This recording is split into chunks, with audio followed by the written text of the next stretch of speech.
5:30 today, Maryland Governor Wes Moore signed off on a collection of bills that made it through the legislature in Annapolis. Among them, a bill that would ease the process of getting your criminal record expunged. Yeah, the governor said this would help those who have already paid their debt to society not be held back by past mistakes. Our Lionel Donovan has more tonight from Prince George's County.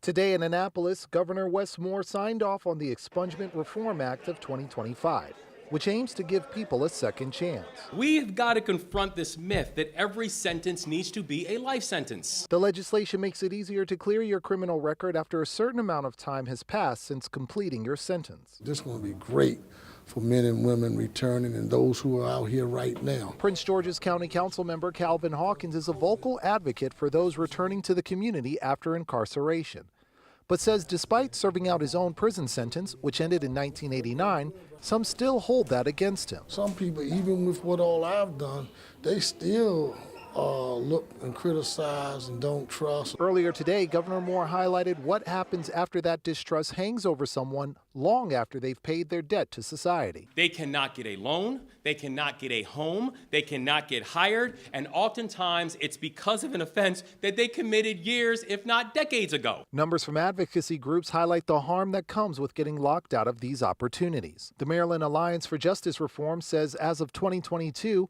over 40% of those released from Maryland's prisons return within 3 years. The guys that you grew up or you were engaged with who are still in that life are pulling you their way.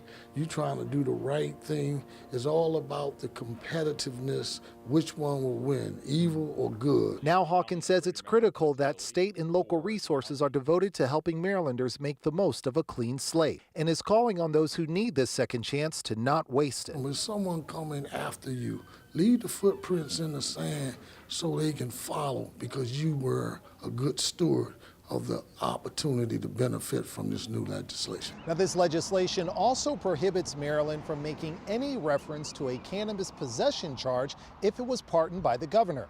This builds on reforms Governor Moore began last year when he pardoned 175,000 marijuana convictions. From Largo, Lionel Donovan, WUSA 9. Coming up next on